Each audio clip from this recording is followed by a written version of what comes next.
Magandang hapon mga kabay. So meron po akong approved repair dito mga kabay. Ayan, dito 503 to. Ang job number mga kabay 39286. Ayan.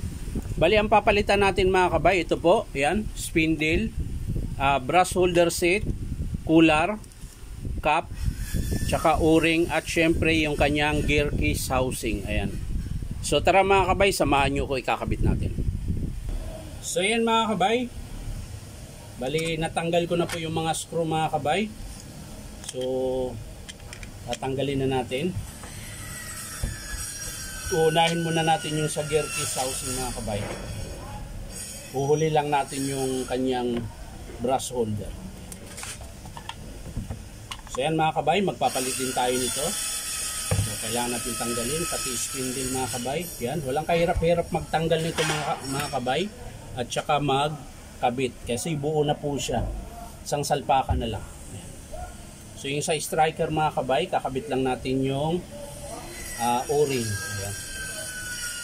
Ito po yung o-ring na bago mga kabay. Ayan. So tatanggalin lang natin yung luma. Ayan. Tapos kakabit natin. At syempre po, lagyan muna natin ng grasa.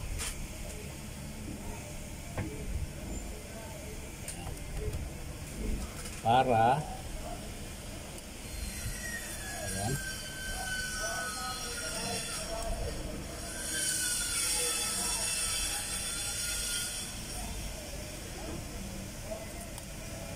Bago natin ilagay yung striker mga kabay.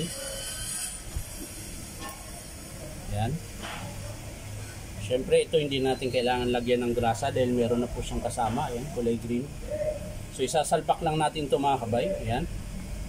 Ganyan lang po. Yan, napakadali lang po.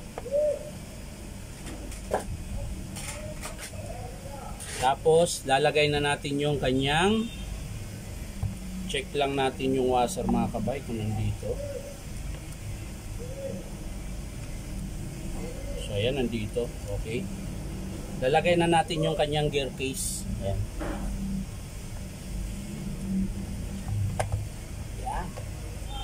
Swak na swak mga kabay. Lagay natin yung tornilyo. Ayan.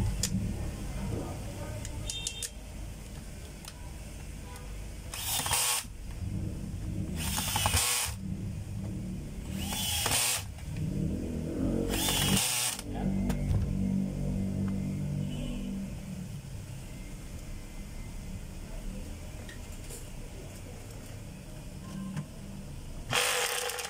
Tapos, isisintro lang natin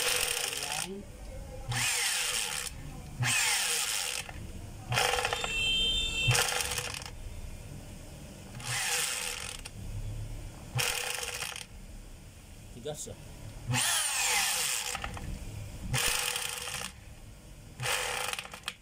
Yun.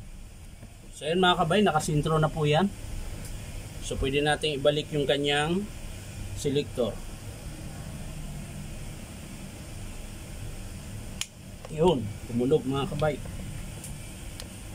Yan. Hammer. Yan.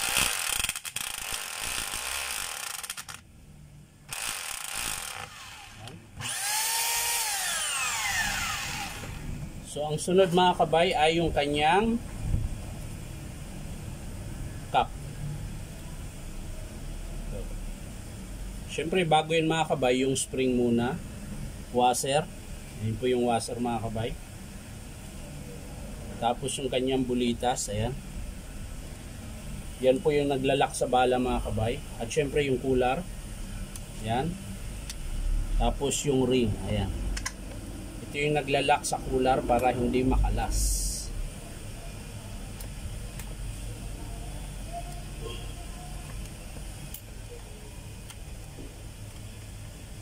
Uy. Masok ka na. Yan. Tapos yung kanyang cap mga kabay. Yan. So okay na mga kabay. Ang next nating ikabit ay yung kanyang brass holder. Yan.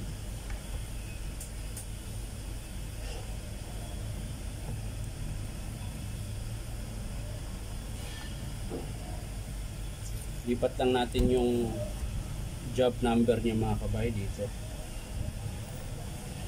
Abala po siya. Ayan.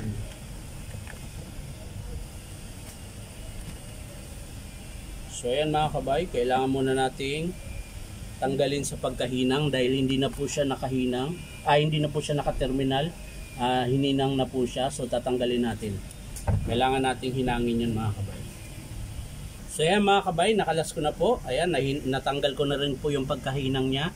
So ikakabit na po natin yung kanyang bagong brass holder mga kabay. So sa pagkakabit mga kabay, kahit magkabaliktad, pag nagkabaliktad siya mga kabay, hindi mo siya maisilik ng sagad hanggang dito lang. Ayan. Kaya pag nagkaganon, ibig sabihin, iikutin mo lang yung brass holder.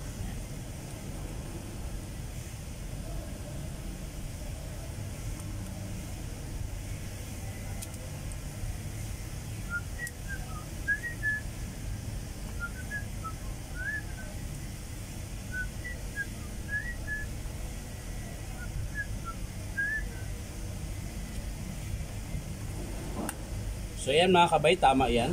Pag sinilik nyo na nakasagad, ibig sabihin, tama yung posisyon ng pagkabit nyo. Ayan. Pero kapag sinilik mo ay nakaganyan lang mga kabay, ayan, hindi siya nakasagad, ibig sabihin, babaliktarin mo lang yung brass holder. Pero pag tulad nito mga kabay, ayan, sagad na sagad siya. Ayan, so okay yan mga kabay. Ayan, sa kabila din, sagad din siya. So okay yan mga kabay.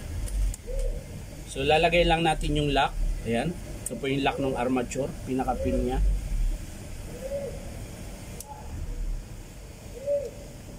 Tapos yung rubber niya mga kabay. Tapos ihinang lang din natin ulit yung kanyang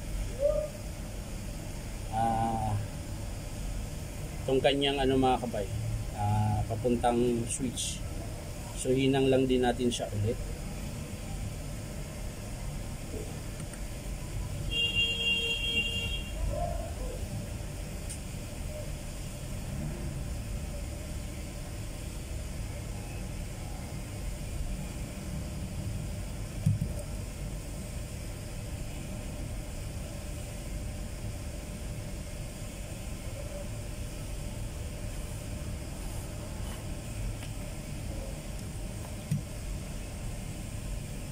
So yan mga kabay. So okay na yan, nailagay na. Ito pa, hindi natanggal natin yung lock mga kabay. Yan. Hintik na makalimutan.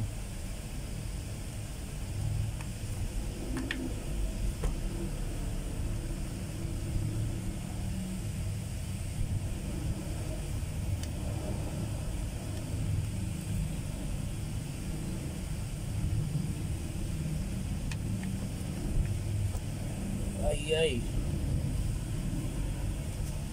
So yan na mga kabay, nahinang ko na po. Ayan, ayos na lang natin.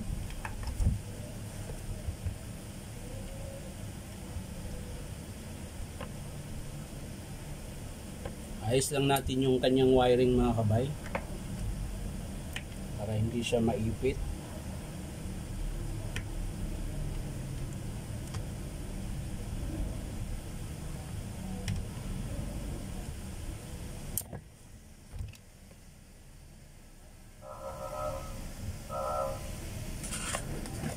So okay na mga kabay, kakabit na natin yung kanyang takip.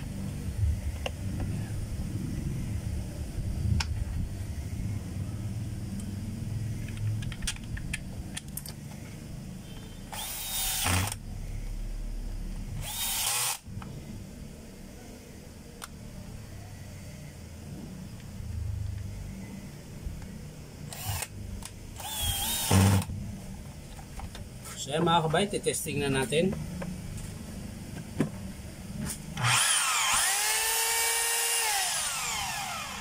So hammer niya mga kabay.